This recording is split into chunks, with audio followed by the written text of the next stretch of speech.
This episode is brought to you by Progressive Insurance. Fiscally responsible, financial geniuses, monetary magicians. These are things people say about drivers who switch their car insurance to Progressive and save hundreds. Visit progressive.com to see if you could save. Progressive Casualty Insurance Company and Affiliates. Potential savings will vary, not available in all states or situations. It has been a wet, windy, and wild first weekend of the European Cups, and it's left us feeling kind of there. But we're going to talk about it anyway. We're going to talk about the big upsets. We're going to talk about the teams who didn't show up, and we're going to talk about probably a bit of refereeing as well. So let's get into it on this week's first ever episode of the Champions Cup Rewind. Let's start the show.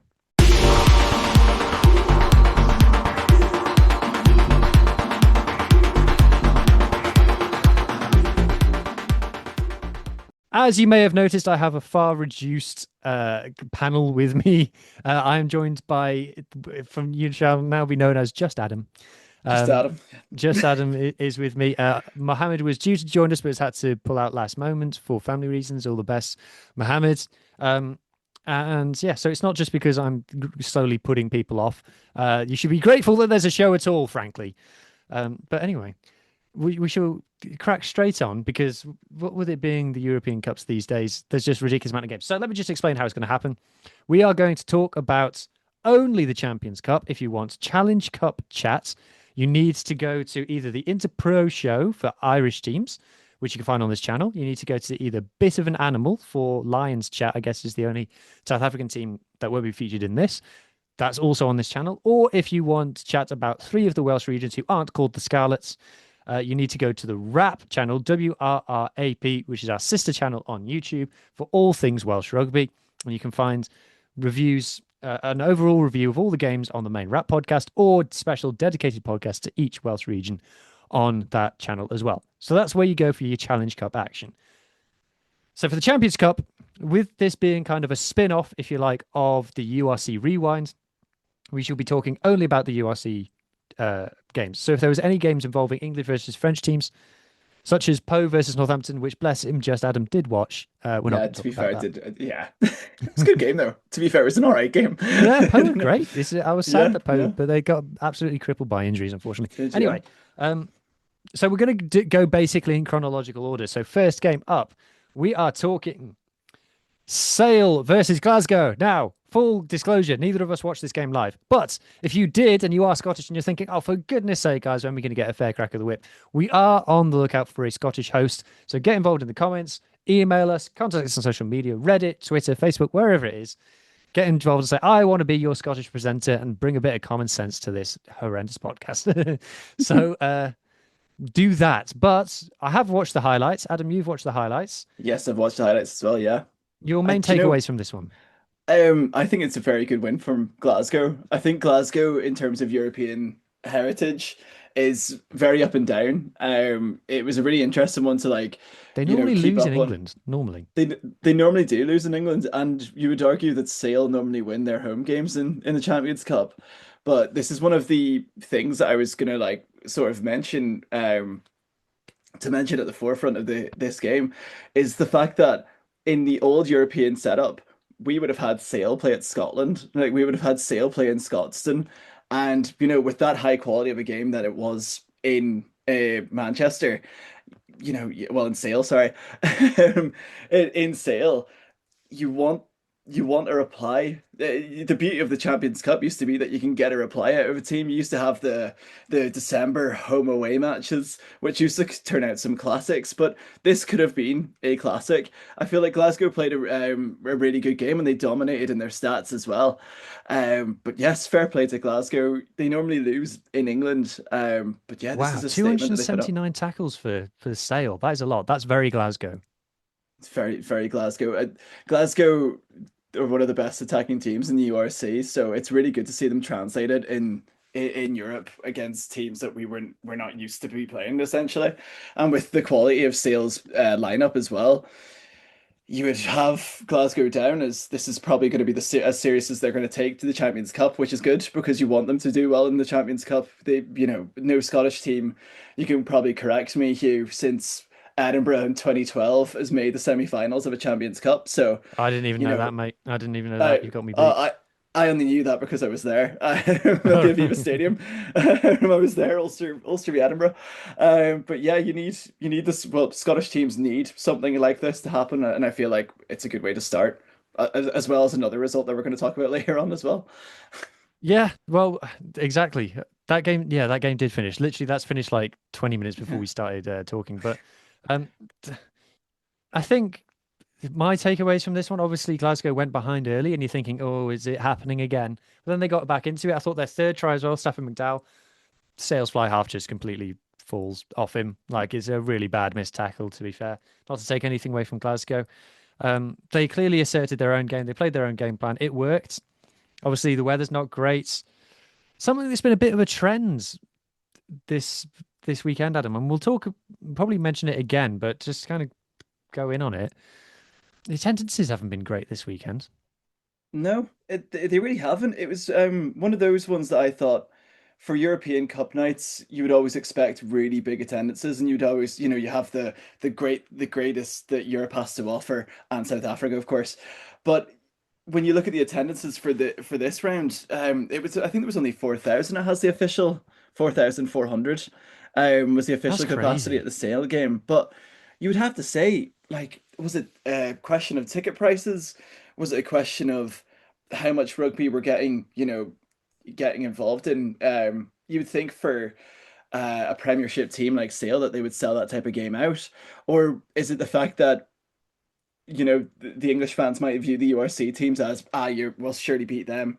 There's where the ticket sales go. But we have the similar at the Aviva as well. It wasn't great in terms of ticket sales, but saying that the Aviva's a bit harder to actually make look full, to be fair. I think it's a multitude of things. I think it's everything that you said. I think if you're an English rugby fan and you get kind of your URC chat via Rugby Union Weekly, you probably have a pretty inaccurate view of what the URC is and how it works and how good the teams are. I think the weather's horrible. That probably plays a Yeah. bit part in it. If you're a season ticket holder and you're looking like Friday night against Glasgow, it's pitching doon. Do I want to do that? Is that what I want to spend my time doing? That's nothing against Glasgow, but if you like, because Glasgow are a great team to watch. But what I'm saying Yeah. is, if you've already been told that the URC is rubbish by the English press, and then it's raining, and it's just after the autumn internationals, so it's a bit after the Lord Mayor's show. The whole competition of Europe is kind of It's losing it. yeah. It's completely lost its magic at this point. Let's just be Yeah. honest about it. We'll talk about that a little bit later on when we talk about Leinster. Um, I think it's just like you could name 10 reasons why, Hmm. even it going from TNT to Premier Sports probably had an effect. It's just Yeah. not in, it's just not top of the billing anymore. No, it really isn't. I feel like the Premier Sports effect of it was like sort of topped off with, like, we've got loads of experience with Premier because that's where the URC is like placed essentially. But the difference between like the likes of TNT and Premier is like night and day almost, because there was a bit of trouble at the start of the Toulouse v Sharks game with Yeah. actually playing Sharks v Toulouse. At some point they played the Gloucester game by accident, and then they were just a bit like, "Oh, we don't really know what's going on." And another thing that I noticed about the Premier lineup as well is that they played Leinster v Harlequins, which was a game yesterday on Premier Sports 1, and they played the Northampton game on Premier Sports 2, and that was the one that was live. I don't really understand the type of billing that they're doing there. Premier Sports, for in terms of other sports, they have the Dutch, football Premiership. They've got They're NASCAR. They've got actually a lot of NASCAR. non-English football. Yeah, they've got loads of like European based football, but Hockey. it yeah, they've got a lot of ice hockey. Yeah, but I feel We've all been there, URC fans, where you forget to turn the TV off and you find yourself watching an ice hockey game. And yeah, at or first you think, is monster this an trucks. advert for ice hockey? And you're like, oh no, it's an actual game. So, yeah, and then you kind of get into it and you're like, oh, I've got a team now. Anyway, but I do feel like with Premier, it's that it's not as polished as you would think it is for European standard. I'm a little bit disappointed with it, to be honest. We've gone off on a massive tangent here. Sorry, Yeah. Glasgow, you won. Well done. It, the, it's it, the Premier's main point of difference to TNT is the price, to be honest, and that Mm. does come across in some areas. I do think that it's a good deal, and having Yeah, as much rugby as possible on one platform, I think, is a good yeah, thing. And at the end of the day, the commentary, I'm not actually that bothered about it because I'm used to watching games with Welsh commentary that I don't understand because that's the channel that it's on. I'm used to watching games with French commentary that I don't understand because that's the channel that I've got access to as well. So that doesn't bother me so much. What kind of bothers me a bit more is they kind of just supplanted the TNT teams, all the TNT commentators and pundits. They just yeah. kind of brought them over. So it's not the normal URC pundits that we're used to. And it's also none of the top 14 commentators or pundits No, either. So there's like no Robbie Knock.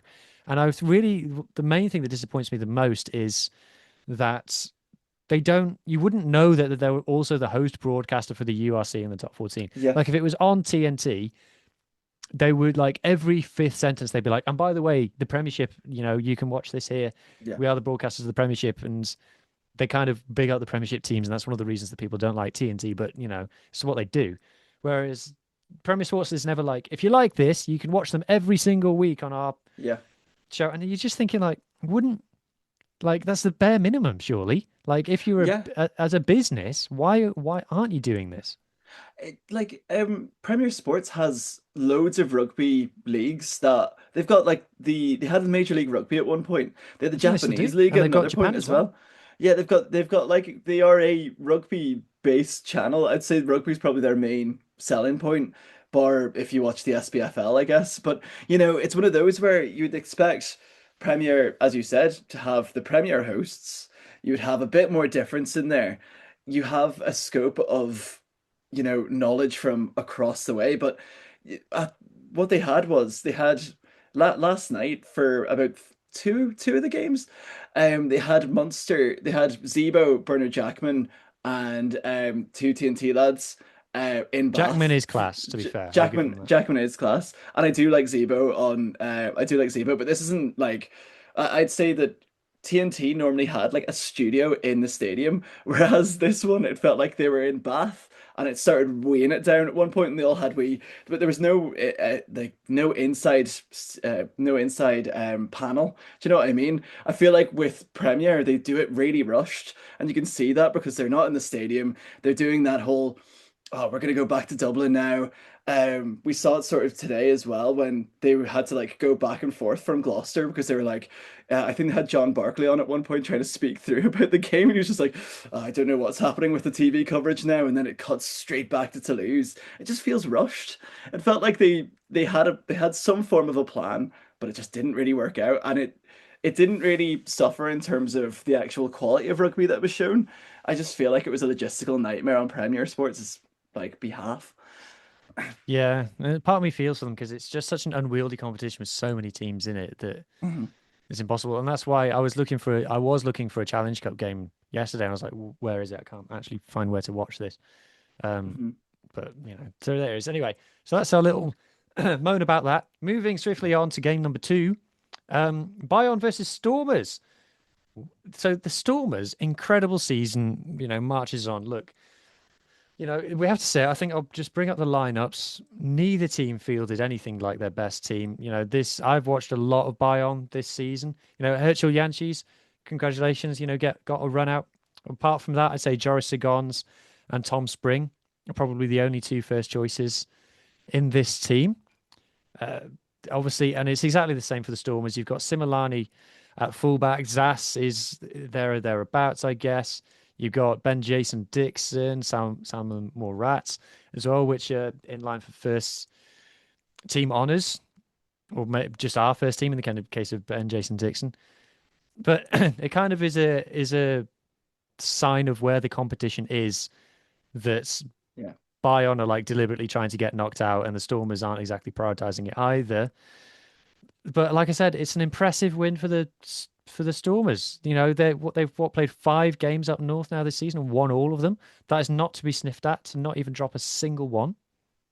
It's incredible. I think for the Stormers, they want it. I think the South African teams want to take it seriously, but as you said, if they're going out with weak teams, it's really weird because this used to be the epidrome of club rugby. And I feel like this week we've seen a lot of second string teams and second string thought, because the way that the tournament's set up is that you can have a bonus point win like the Stormers did and still get through. And the likes of Bayonne could have a win and get through to like Challenge Cup or the round of 16. It's really weird. Like there's no like jeopardy in losing anymore.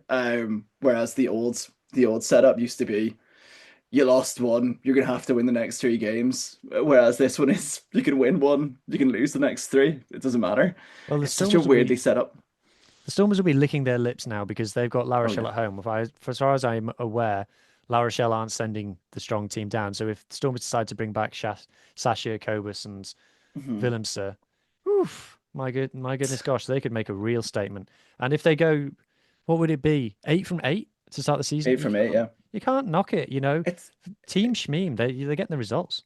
it's nothing that we predicted at the start of the season. Absolutely What not. would happen. We thought that the Bulls would be in this situation rather than the Stormers, but they are a really well coached team. Like I would love to see them play against Bordeaux in Bordeaux. Do you know what I mean? Like the way they're Yeah. going at the minute, it would be such a perfect game. Did you see who was up in the coaches box for the Stormers? No, it did not. Who was? Nick Mallet, Oh, which was a very surprise. interesting. I, Very I interesting. saw him and I thought I must have seen that he's been appointed and forgotten. But then I asked around some of my some of the South Africans that I know, some of whom are journalists and stuff, and Mohammed um, reached out to some people he knows as well, and nobody knew. Nobody knew what was going on. Wow, John Dobson wasn't shown on screen at all, but Nick Mallet was shown on camera in Stormer's that's garb up interesting. in the coach's box multiple times. Wow, that's really interesting. There's been a couple of coaches that I've been like this week that have sort of sprung up on screen, and I'm like, oh, there's one that I'm going to mention coming up in the Munster game that I sort of spotted, and I was like, did not realize he was any part of a coaching setup. Hmm, Yeah. So, but like we said, there's not that's that much massive. to add to it. Oh, other than Clinton Swartz looks like someone let their dad on the pitch. Um, but he did a job. He played well, so you can't knock him. Oh, also, Yeah, Machunu, the Stormers prop, I thought played particularly well, better than I ever saw him play for the Sharks. So that was very impressive. But Bayonne that have made a decision again. Bayonne's packed out every single week in the top 14. Plenty of spare seats in this game. They've made a decision that they're not here to compete in this competition. So it is what it's it a is. pity. It's such a pity. I feel like the Champions Cup's going down that route where it, you know, we all care about the league. Of course, we care about the league, but it used to always just be that's the pinnacle. It doesn't really feel like the pinnacle at the minute, but hopefully it would start kicking into action come January when, as I said, you could win one game and possibly get through. And Yeah. once it's there, it's how you play knockout rugby. Okay. Absolutely. So I kind of thought that was going to be the game of the week because Bayern are extremely strong at home and Storm was obviously the best team in the URC, but because of the team sheets, it was like, not so much. But then the one where the team sheets absolutely did deliver was Bulls versus Bordeaux. So let's talk about this one. Let's bring up the team sheets first. On the Bulls side, they brought back all their Springboks. You got Akko van der Merwe, okay, not a current Springbok, but you've got Marco van Staden, who I think is one of the most underrated players in world rugby at the moment. Yep. Every time he plays for the Springboks, he does give away a few penalties, to be fair, but I think he starts for any Six Nations team, I'll be honest. You got Yep. Andre Pollard, ever heard of him, playing number 10. You got Willie LaRue, Kanan Moody playing in the backs, and then on the bench, you also had uh, Johan Krobela, Jared Stinnekamp, Volker Lowe, Ruan Norkia, Elric Lowe, Embrose Papier, obviously a former Springbok as well. A hell of a team on it. And then on the Bordeaux side, they sent their big team, which is awesome. I didn't think they Yeah. would, I'll be honest, but they did. So they've got, all the likes of the pack is what it is for Bordeaux. It's not their strong point. But their back line is then France All-Stars back line. Lucu Jalibert, Mofana making his comeback, Deportier, Peno, Buros, Lubiabere, you know them, you love them. And then on the bench as well, they had Celestio Arasi, Fiji's first choice fullback, Jans van Rensburg as well, Big Ben Tamiafuna. So this was an all-star game, Adam, and I was expecting it to be a bit of a game of sevens, and it delivered. Yeah, it was a bit of a game of sevens. There was a point, like when I think it was Rudolph scored, And I was like, right, okay, Bulls can run away with this. It was 33-22 at the halftime, and the thought process was the Bulls this year haven't been at their glittering best yet. I feel like that was the best. It was, of course, the best half of rugby they played so far this season. That, the first half points tally alone could have been a full-time score, with Absolutely. 33-22. And the sort of defense on both sides were sort of lapsed in that sense. I And think at it one was point just, in the game, both teams' 22 conversion was 7, which is yeah. a converted try every time they went to the 22. It was sort of just like, all right, okay, we'll brush ourselves off under the posts and we'll get back into it, lads. It's sort of like the it's 0-0 mentality. Yeah, You're absolutely. playing under 13's game and you're getting lamped 70-0 and your coach is like, it's 0-0. Next try wins it, and you're like, it really doesn't. But for this one, the second half, I thought was why Bordeaux were champions last year. They were clinical.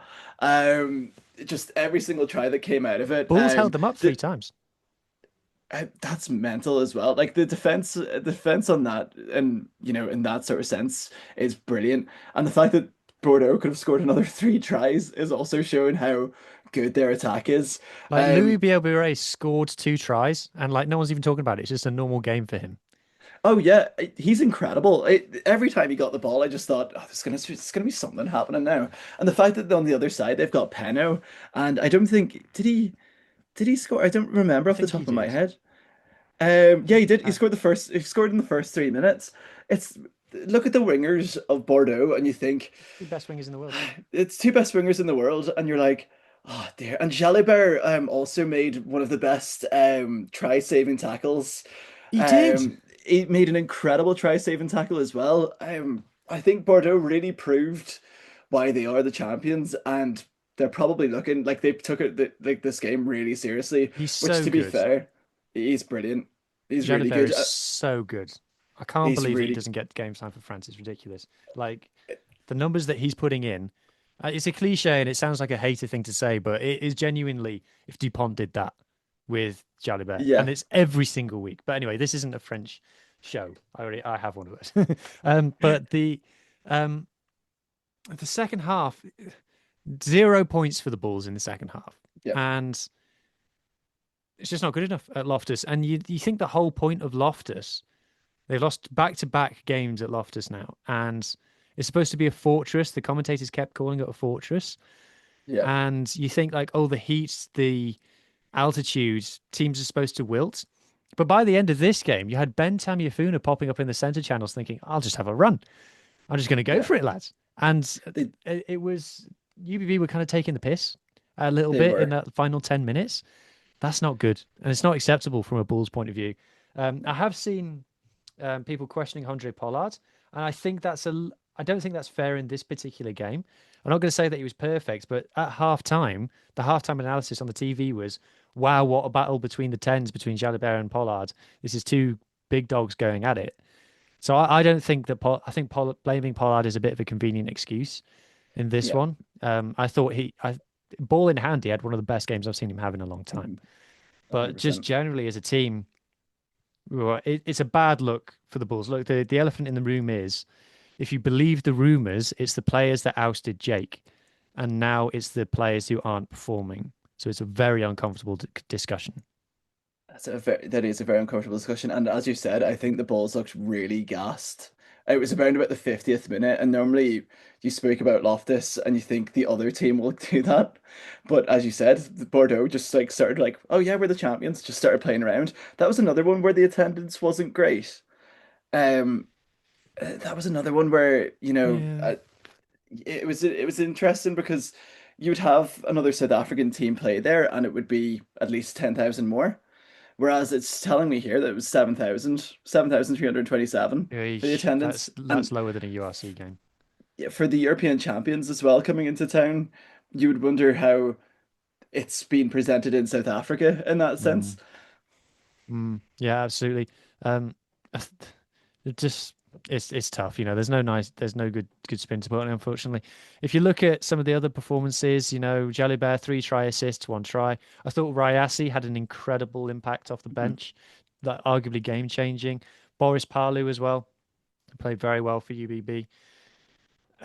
For the Bulls, it's just you can't be nilled in a second half, and you can't lose back to back games at Loftus. It doesn't matter who it's against. If you look at the players on the team sheets, you should be taking on anyone really. These are Yeah.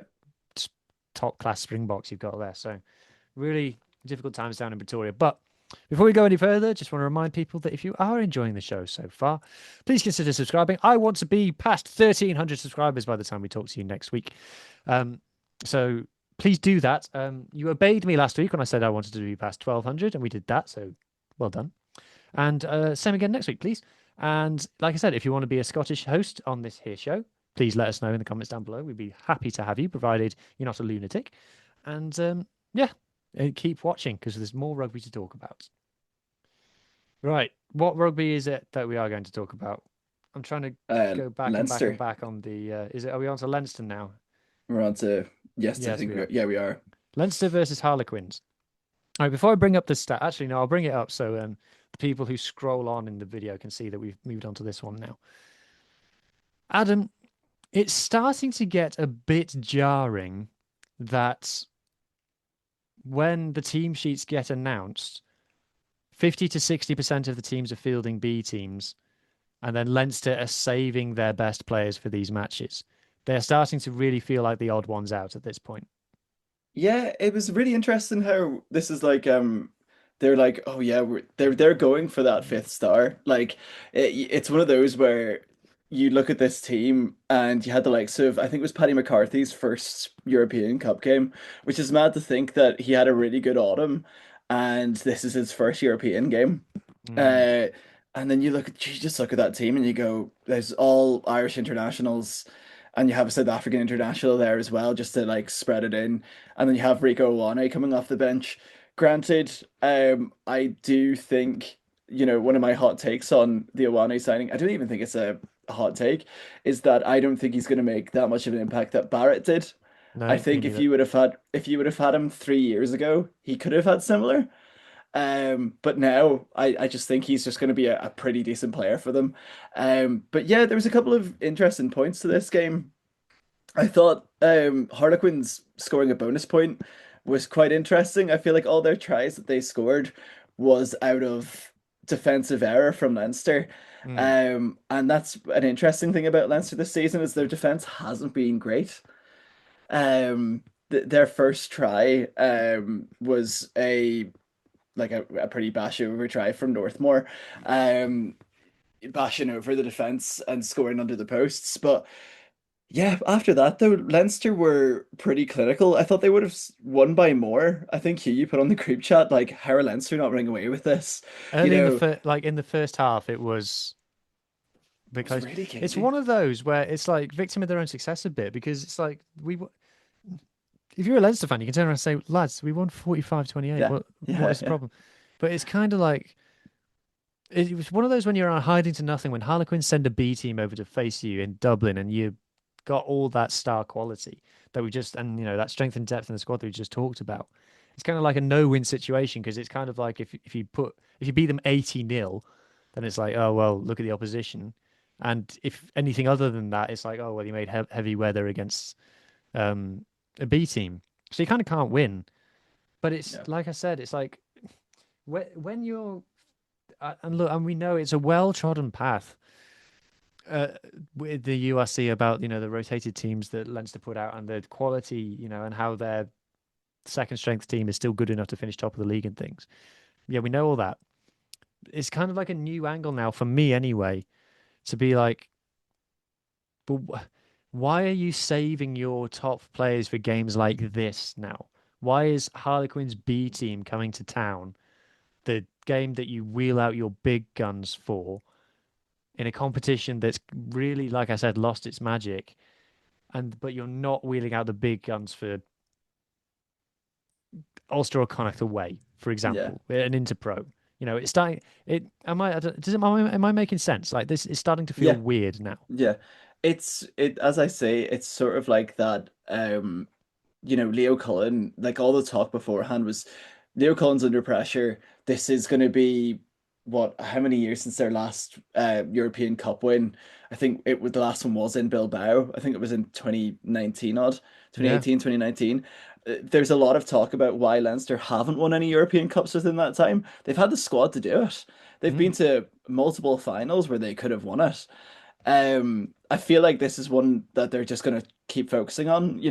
They've they're going to get top eight in the league. They are. They've had that really rushed, panicked start at the start, but they will keep winning games and they will, sharpen things up. But the likes of I'll point out an example, and I do really like Jimmy O'Brien, but his yellow card that led to a penalty try, where he deliberately knocked it on.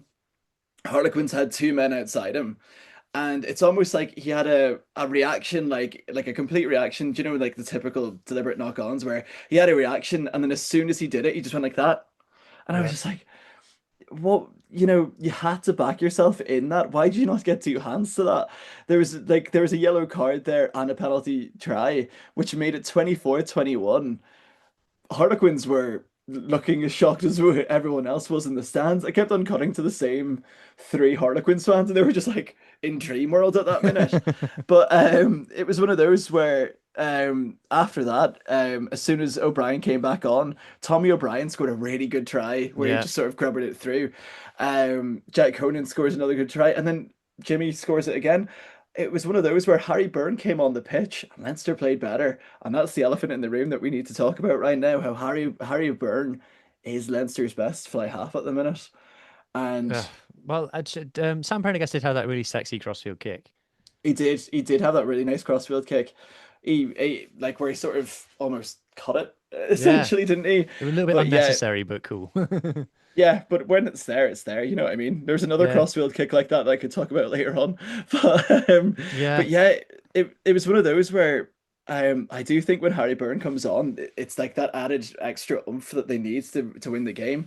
But when you have a team like that and you struggle in the first half, it was 24-14, but it just felt like it was a lot closer than that. The vibes on socials were frustrated from Leinster fans that I saw. Um, Obviously, Blue Sky is called Blue Sky because that's where all the Leinster fans are. Um, we love you. And the highlights, if you just watch the highlights of this game, which just shows the tries, you'd say there's no problem. It was good Yeah, because the tries were nice enough. All of the tries that they scored were, they weren't lucky. They were the result of being a better rugby team with better players.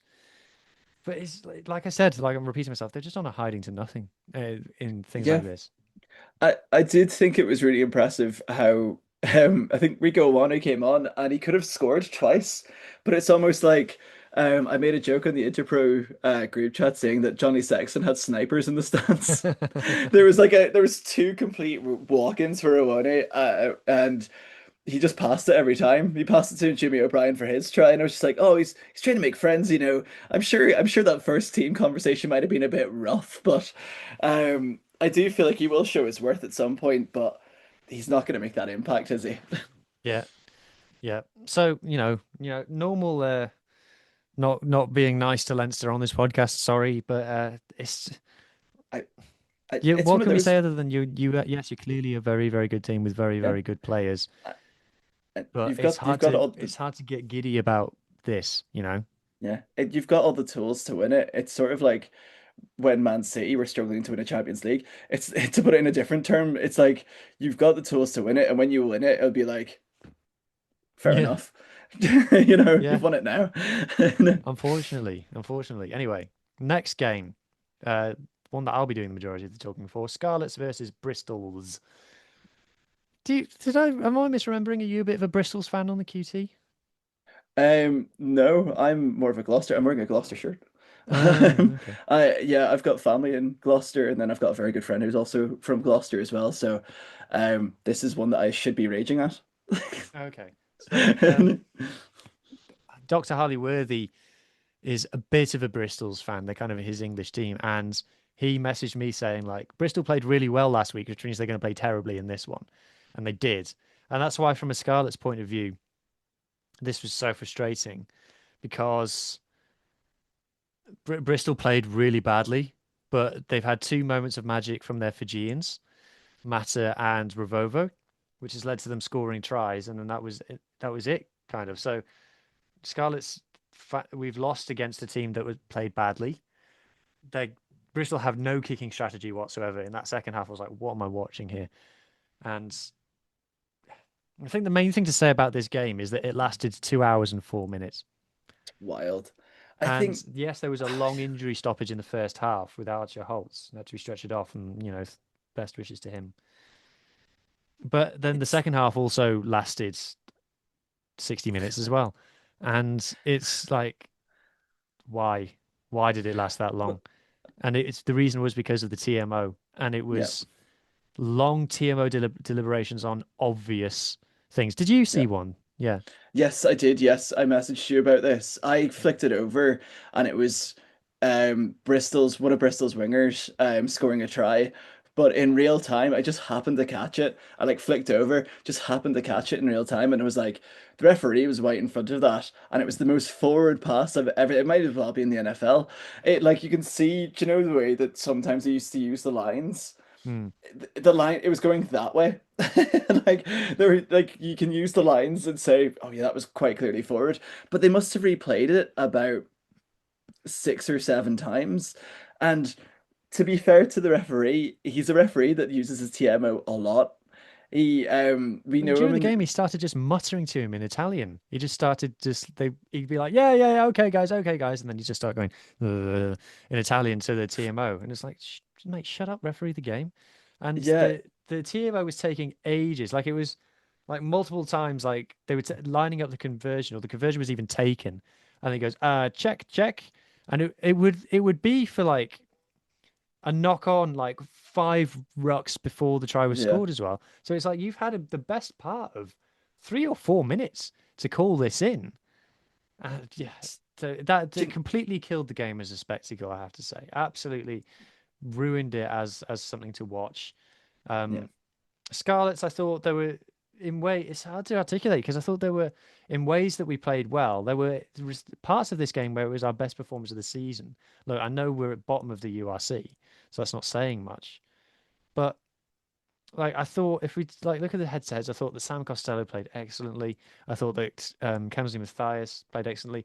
Taking Sam Costello off on 60 minutes and replacing him with Joe Hawkins is a mad decision by Dwayne Peel. Dwayne Peel's really shot himself in the foot with the bench selection for this one because he started Eddie James at 13, which I'm not against as an experiment. I thought it was going to happen at some point.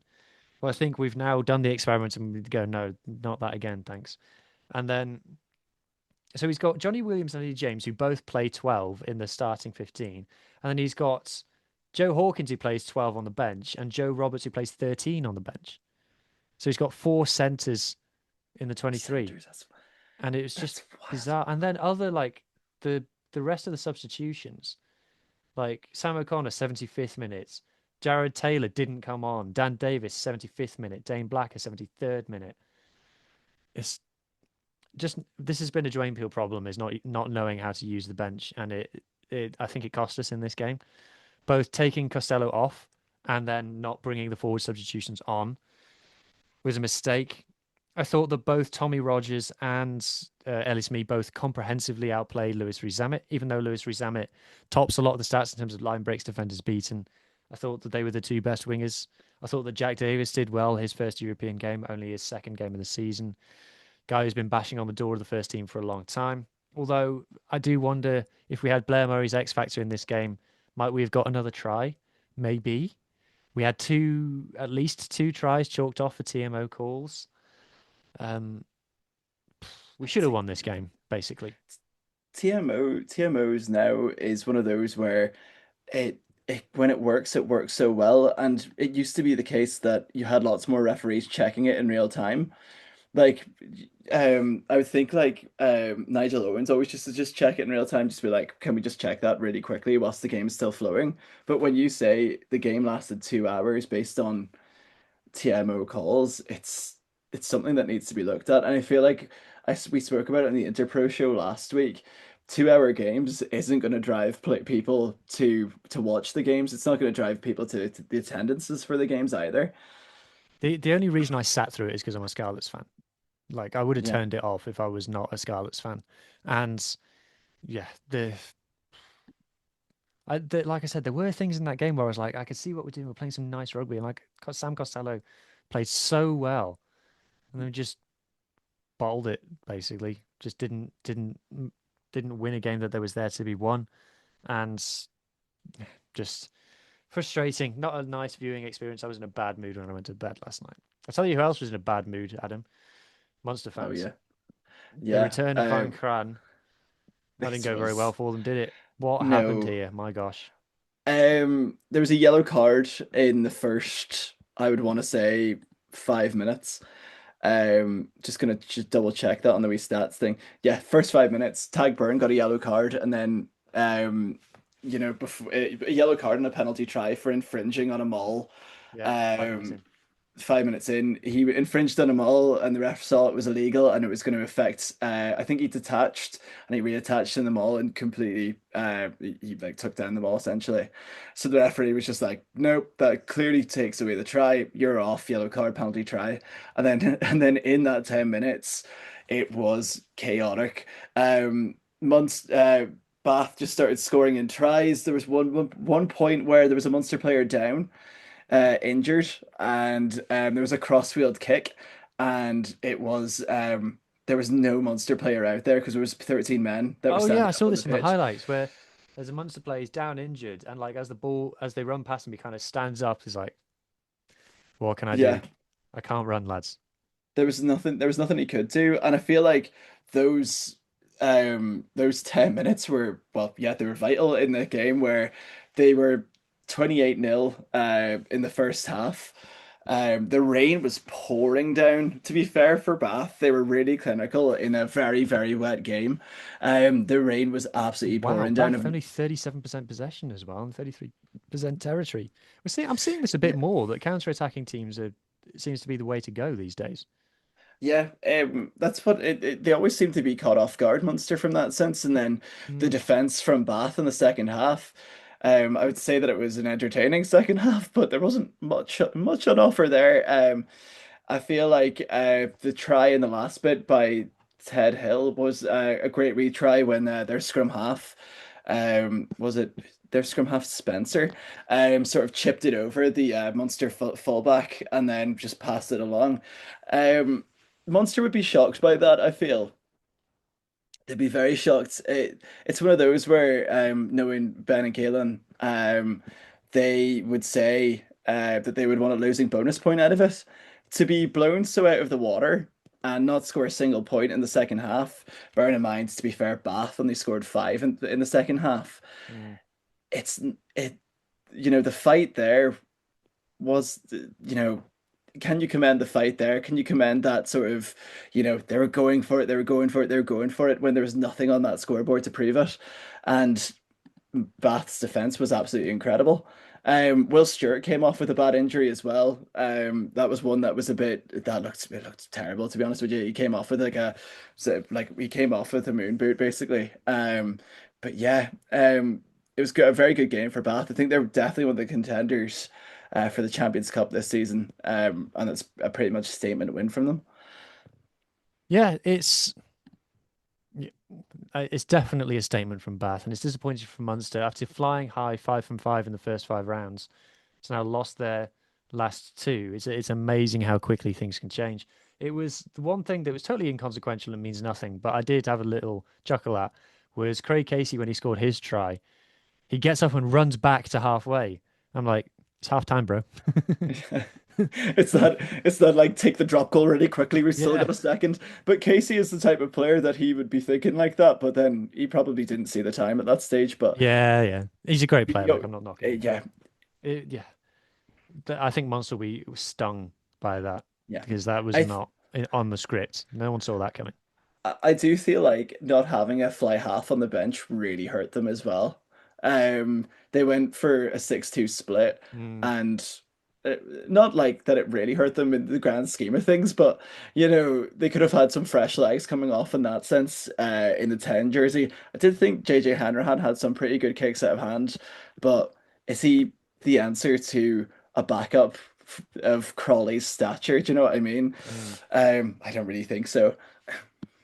No, I don't think so. Yeah, It's an easy one to kind of referring back to the Pollard thing before. It's easy to just go, oh, it's JJ's fault. But then on the other hand, it can't be Jack No. Crowley is the difference between you beating Bath or taking 40. Like Yeah. it's there's more going on to it than that. And I didn't watch tons of this game. Apparently the line out was a shambles again. Oh, the lineout was horrific.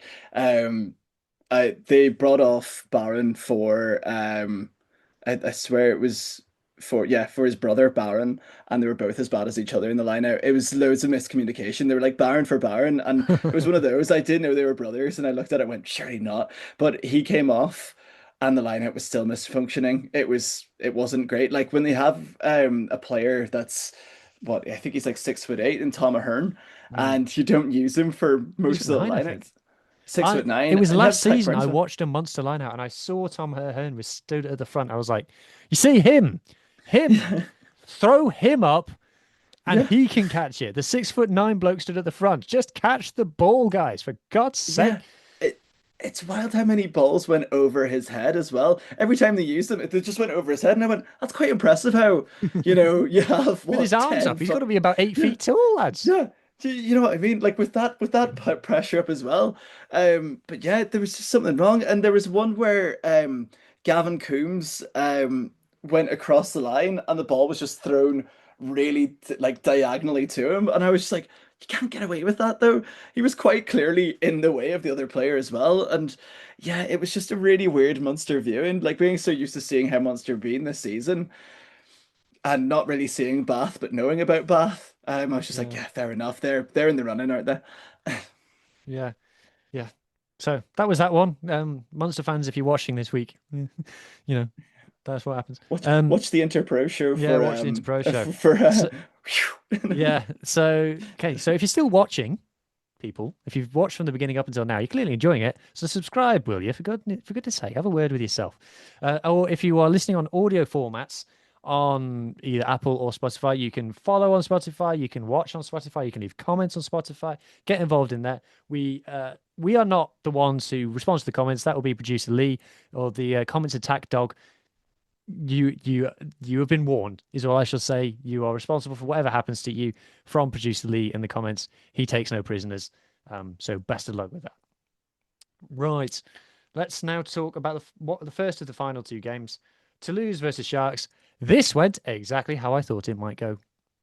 It did. It did, didn't it? It was one of those where I was surprised that Toulouse didn't put on more. When I see that the quality of the Toulouse side Toulouse there, massively took the foot off the gas after yeah, they went 28. I think they went 28-0 up after 24 minutes. And for ages, they just took their foot off the gas. for ages, and then they brought on Dupont, and it was just a bit like, oh yeah, Dupont's back on the pitch, and it was He just didn't, he like, didn't actually do uh, anything, though. no, he didn't. No, I found it like it's one of those where we talk about, we're going to talk about the how the Champions Cup has changed its format. The Sharks haven't been great this season. Like No. that's probably to put it lightly.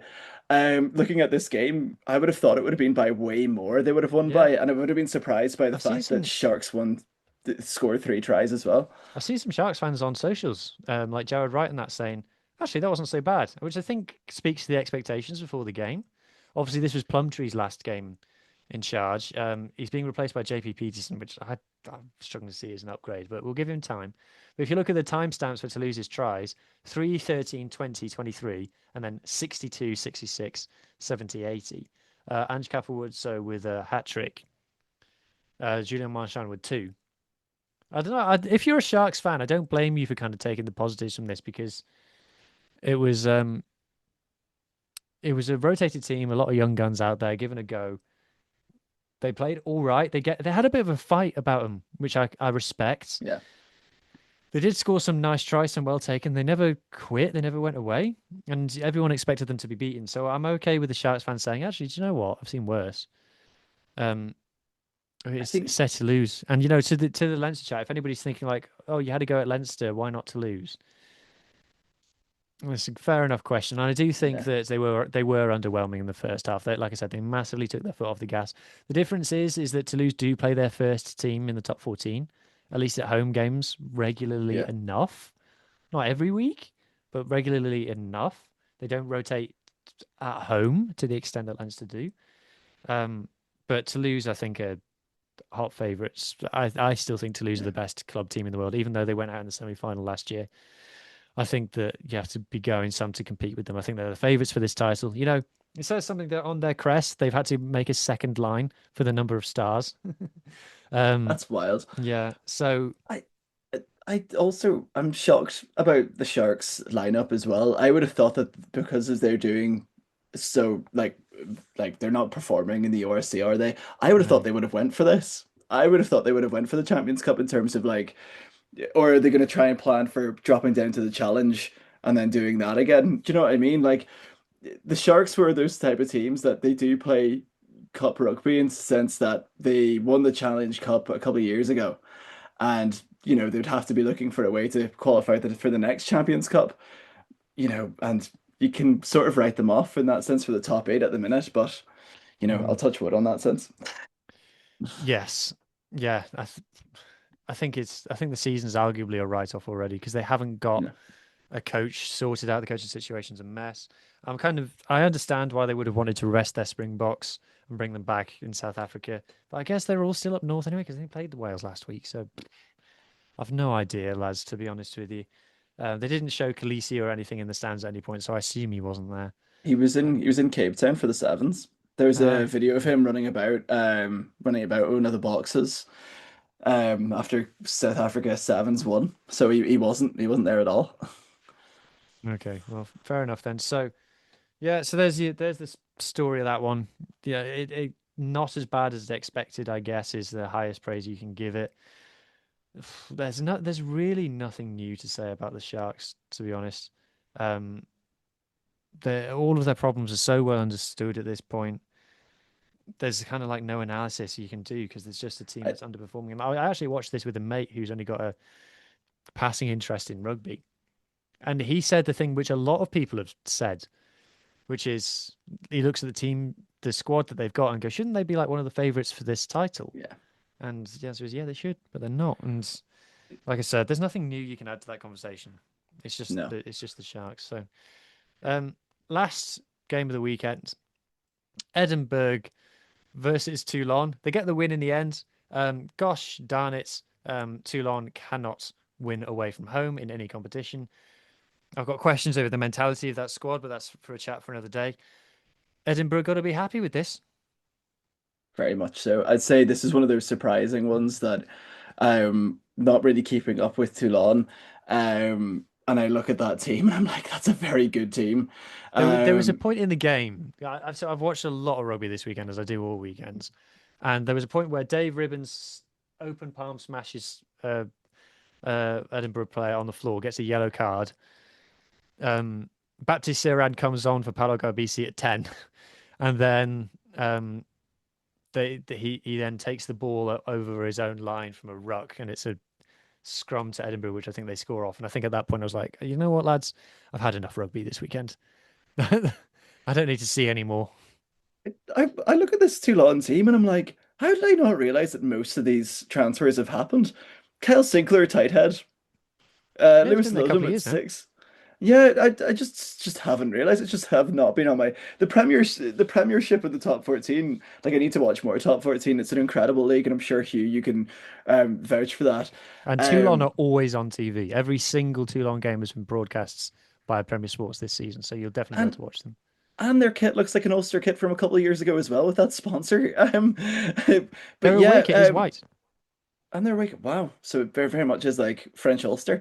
Um, but yeah, it was one of those where I looked at the score. I was a bit surprised by it. I didn't quite catch it because, um, yeah, it was a Sunday and I'm sort of getting ready for work in the week and stuff. But yeah, very good win for Edinburgh. They'd be really happy with that. And going forward, it's as I said, this is something that I keep on, and I'm sorry, Hugh, that I keep on repeating myself about this, is you would love to see Edinburgh and Toulon after that. Do you know what I mean? You'd Yeah. love to see that away game, but it just doesn't happen anymore. But yeah, very good win for Edinburgh. Um, Toulon as well, flatly refusing to play the conditions. It was raining, shock, and Toulon just kept trying to play their kind of offloading game, and it just did That's not work. that's so stereotypically French rugby team in Northern Hemisphere. Yeah, I've seen many French rugby teams try that in Belfast and it never works. yeah. Both not great lineouts. Yeah, the thing with Edinburgh is Edinburgh fans are still if you see what Edinburgh fans are saying on socials, and this is why we need a Scottish presenter. If you look at what Edinburgh fans are saying on socials, like, they're still not happy even during games. They're still like there's discontent there, and because they're so hot and cold, every time they win, it's like they might lose. They might just lose next week though. So you never get the sense with Edinburgh that a win is Yeah. leading to something.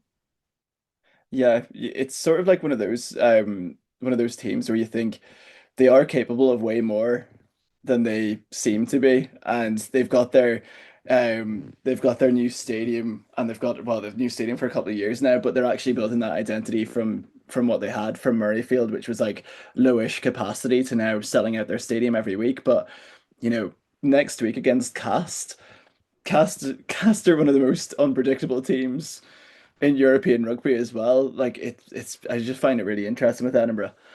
Mm. Sort of like Y- unmovable force versus unstoppable object next week in terms of Cast v Edinburgh, in terms of Yeah, how you can play exactly. that. Yeah, it's two rocks playing against each other. Um, yeah. So we've reached the end of the show. Reached the end of the weekend. There was a lot of rugby, lads. Let's quickly do predictions for next week. Uh, where do I do fixtures and results? I'm navigating It's website. I the found it. website's dreadful for it compared to the URC one. Yeah, to be fair, the URC website's actually quite good. I swear Leicester and Leinster play each other every single year, and we have to have this like on the like scoreboard in the corner. It's like Len Derby.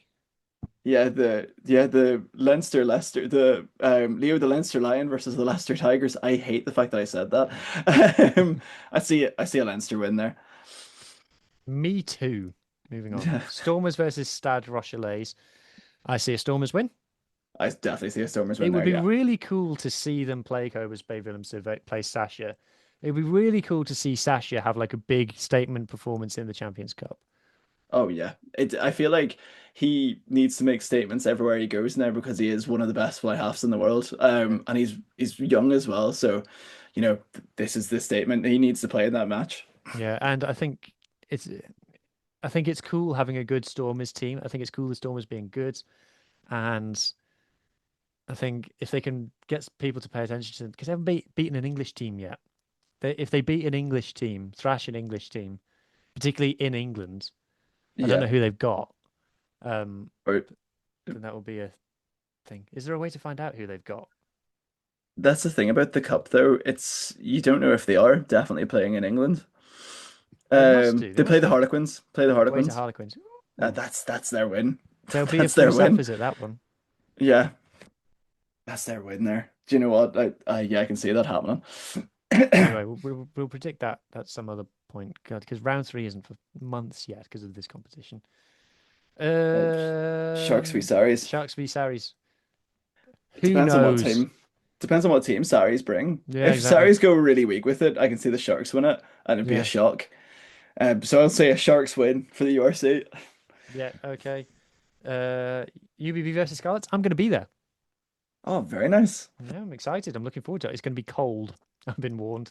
Um, Very cold and nice rugby. Well, but for obviously, needless to say, Scarlets by two. Munster versus Gloucester.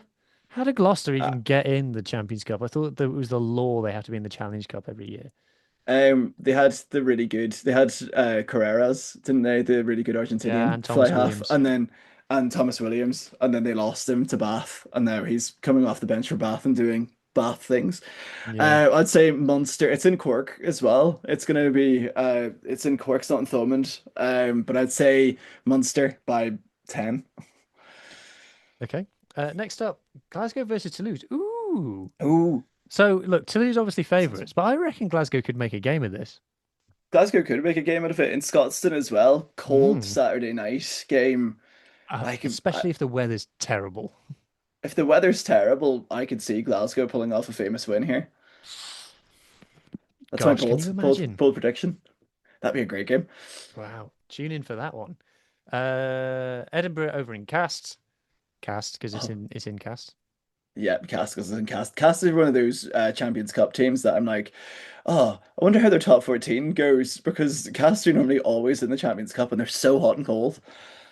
They're the most mid-table of mid-table teams ever. Yeah, Bulls away to Northampton.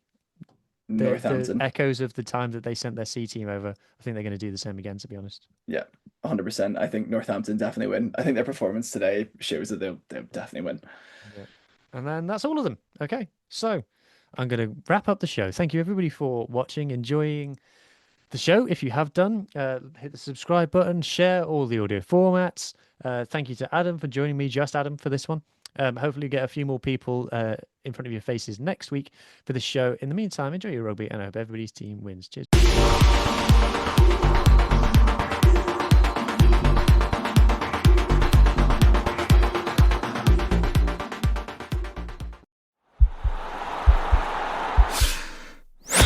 This podcast is part of the Sports Social Podcast Network.